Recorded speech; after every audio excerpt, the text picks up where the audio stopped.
Pertama, mari kita lihat Yesus itu tadinya kaya. Ya, karena dikatakan bahwa ayat 9 tadi, dia kaya. Yesus itu kaya. Nah, dari sini muncul pertanyaan bagi kita, kapan Yesus itu kaya?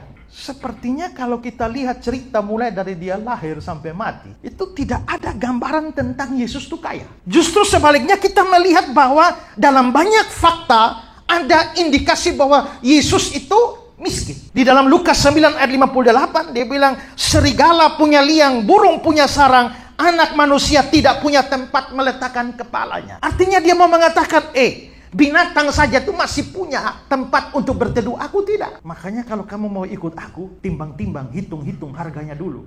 Kalau kamu ikut aku cari kekayaan, kalau kamu ikut aku cari kemasyhuran, kamu tidak akan dapat. Kenapa? Karena aku tidak punya tempat meletakkan kepala. Dari lahir itu sudah gambarannya gambaran kemiskinan. Ketika dikatakan dalam Lukas 2 ayat 6-7, ketika mereka di situ tibalah waktunya bagi Maria untuk bersalin, dan dia melahirkan seorang anak laki-laki dan anaknya yang sulung. Ia dibungkus dengan lampin dan dibaringkan dalam palungan karena tidak ada tempat bagi mereka di rumah penginapan. Jadi sejak dari lahir tuh kelihatannya memang tidak ada gambaran bahwa Yesus itu orang kaya, ya. Tapi mungkin kita harus berpikir, mungkinkah kekayaannya itu ada di balik kemiskinan yang dimulai sejak dia lahir? Karena kita tahu bahwa Yesus itu satu-satunya manusia yang sudah ada sebelum lahir. Kalau saudara lahir 1960, 1950 di mana? Tidak ada kan? Ya, ada yang mengatakan sebenarnya sudah ada stok jiwa. Ya, jadi pas papa dan mama kawin lalu mau jadi janin, Tuhan lepas satu jiwa, zut masuk sana.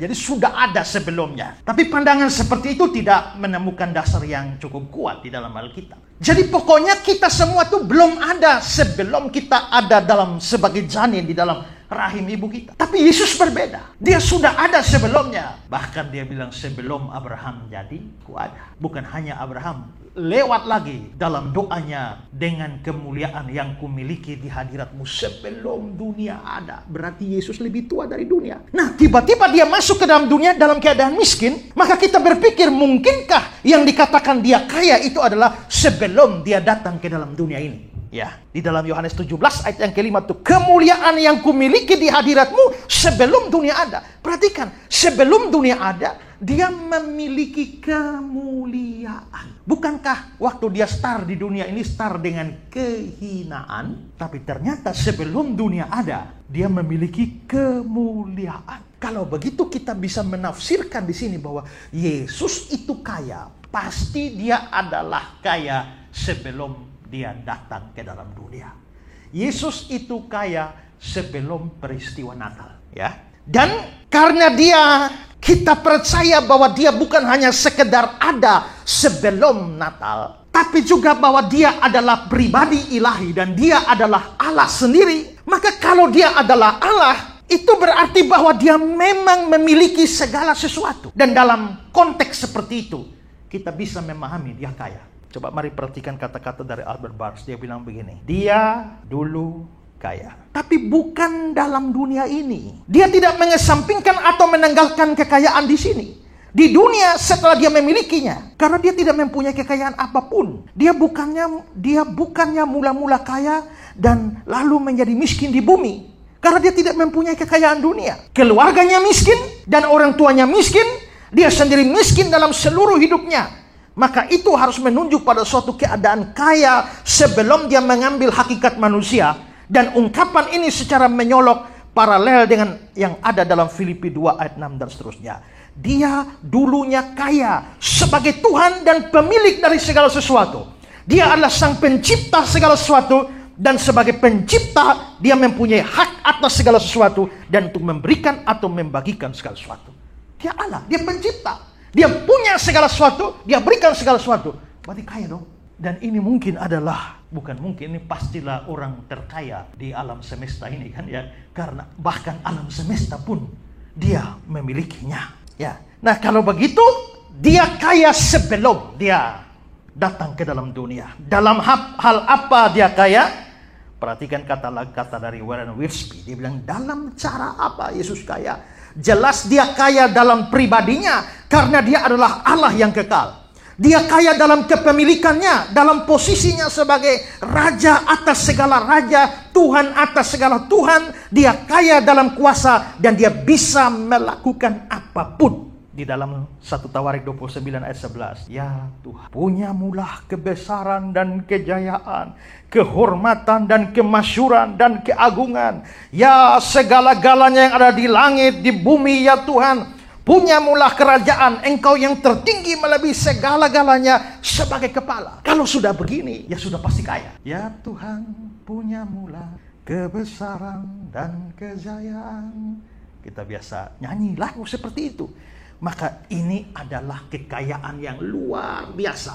Sangat-sangat kaya. Very, very rich. Ya. Sangat-sangat kaya. Nah, sekarang saudara, jika Yesus adalah Allah, semua ayat tadi yang ini, itu berlaku bagi dia. Tapi ini juga kita bisa balik menjadi sebuah argumentasi bagi mereka yang menolak kealahan Yesus. Jika Yesus hanya manusia biasa, jika dia hanya nabi yang baru ada sejak dia lahir, pertanyaannya, kapan dia kaya? Maka kata-kata Paulus ini itu menjadi sesuatu yang tidak benar atau tidak punya dasar.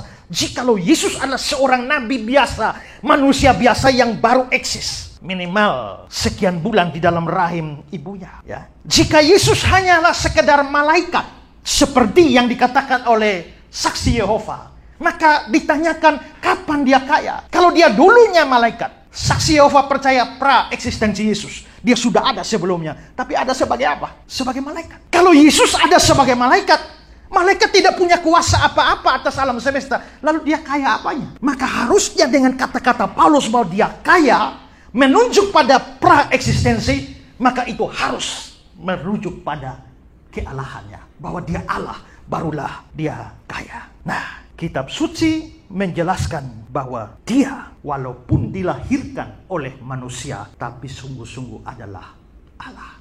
Hampir semua ayat Natal itu mengandung unsur manusianya, unsur kealahannya. Ayat terkenal Yesaya 9 ayat 5. Sebab seorang anak telah lahir untuk kita, seorang putra diberikan untuk kita. Kalau ini anak telah lahir, putra diberikan, ini jelas bukan Allah itu. Itu manusia, karena yang dilahirkan itu manusia. Pikirnya bisa begitu. Tapi kalau kita melihat di bagian bawah, namanya penasihat ajaib, Allah yang perkasa, Bapa kekal, Raja damai. Ini Alkitab Indonesia ini salah terjemahannya, karena dia penasihat ajaib, Allah yang perkasa, Bapa kekal, Raja damai, ada 4. Kalau saudara lihat bahasa Inggris ada 5. Namanya adalah ajaib, kedua penasihat, 3 Allah yang perkasa, Bapa kekal, Raja damai. Jadi Indonesia menggabungkan antara penasihat dengan ajaib. Harusnya namanya ajaib, penasihat. Nah, 5 nama itu, mana mungkin ada nabi bisa disebut sebagai ajaib, penasihat, Allah yang perkasa, El Gibor, Bapa yang kekal. Seharusnya terjemahannya bukan Bapa yang kekal, bukan the eternal father, bukan, tapi the father of eternity.